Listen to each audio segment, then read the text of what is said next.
মুখরোচক খাবারের তালিকায় পাপড়ি চাট পছন্দ করেন না এমন মানুষ পাওয়া যায় না। আপনারা যদি এই পাপড়ি চাট না খেয়ে থাকেন তাহলে এই রেসিপিটা ট্রাই করে একবার বাড়িতে তৈরি করে দেখতে পারেন। আশা করি আপনাদের খুবই ভালো লাগবে। এর জন্য প্রথমে আমি নিয়ে নেব 1.5 কাপ পরিমাণ ময়দা। আপনারা এখানে চাইলে আটাও ব্যবহার করতে পারবেন। আর দিয়ে দেব স্বাদ মতো লবণ, আর একটু কালো জিরে, আর 4 টেবিল চামচ পরিমাণ সয়াবিন তেল। তারপর সব কিছু হাত দিয়ে খুব ভালোভাবে মিশিয়ে নেব।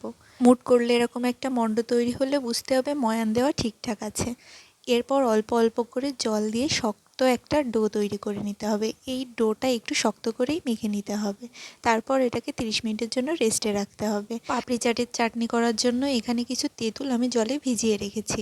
আর এখানে একটা মশলা তৈরি করে নেব। গোলমরিচ, ধনিয়া, জিরে আর শুকনো ঝাল একটু শুকনো খোলায় ভেজে গুঁড়ো করে নিলে হয়ে যাবে। তারপর এখানে ভিজিয়ে রাখা তেঁতুলটা সেঁকে নিয়েছি।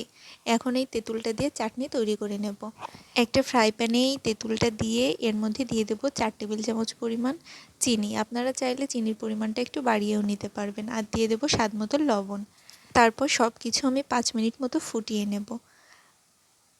এটা একটু ঘন হয়ে আসলে নামানোর আগে দিয়ে দেব ওই ভেজে রাখা গুঁড়ো মশলাটা।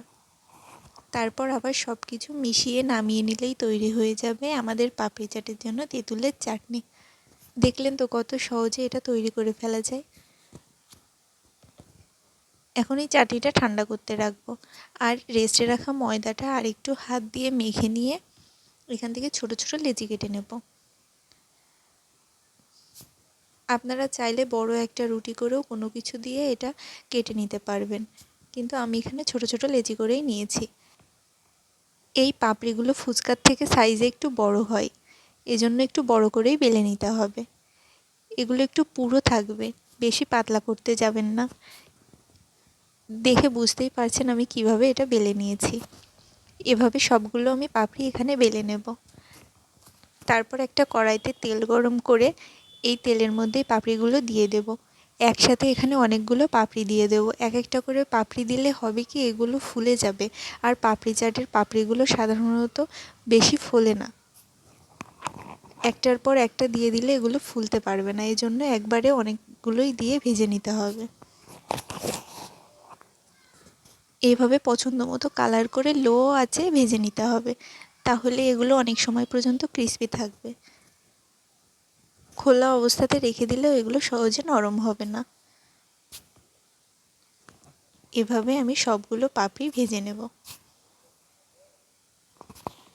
হাতে একটু সময় থাকলে বাড়িতে এভাবে খুব সহজে পাপড়ি চাট তৈরি করে নেওয়া যায়।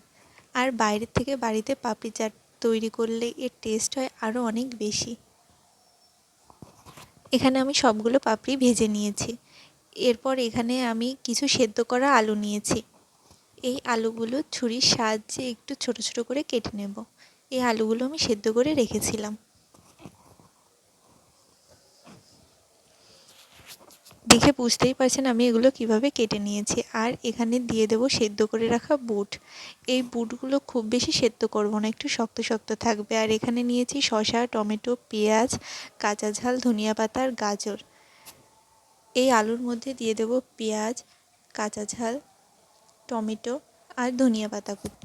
তারপর দিয়ে দেবো এখানে একটু বিট লবণ, শুকনো ঝালের গুঁড়ো, আর দিয়ে দেবো যে মশলাটা ভেজে গুঁড়ো করে রেখেছিলাম সেই মশলাটা। আর এখানে 3 টেবিল চামচ পরিমাণ দিয়ে দেবো যে তেঁতুলের চাটনিটা করে রেখেছিলাম সেই তেঁতুলের চাটনি। তারপর সব কিছু খুব ভালোভাবে মিশিয়ে নেব। তাহলেই তৈরি হয়ে গেল আমাদের পাপড়ি চাটের জন্য আলু। আর এখানে আমি নিয়ে নিয়েছি 2 টেবিল চামচ পরিমাণ টক দই। এটা একটু ভালো করে ফেটে নেব। আর এখানে আমি 2 টেবিল চামচ পরিমাণ জলও অ্যাড করেছিলাম যাতে একটু পাতলা হয়। আর এখানে নিয়ে নিয়েছি ঝুরি ভাজা আর কিছু বাদাম। তারপর এখন এই পাপড়িগুলো সাজিয়ে নেব। এই একটা একটা পাপড়ি তেঁতুলের চাটনির মধ্যে ডুবিয়ে প্লেটের উপর রাখবো। এভাবে সবগুলো আমি প্লেটের উপর রেখে দেব। তারপর যে আলুটা মেখে রেখেছিলাম ওই আলুটাই পাপড়ির উপর দিয়ে দেব। তারপর দিয়ে দেব এর উপর দিয়ে ঝুরি ভাজাগুলো। এর মধ্যে বাদামগুলোও দিয়ে দেব। তারপর যে টক দইটা ফেটিয়ে রেখেছিলাম সেই টক দইটা দিয়ে দেব। আর একদম শেষে দিয়ে দেব তেঁতুলের চাটনি।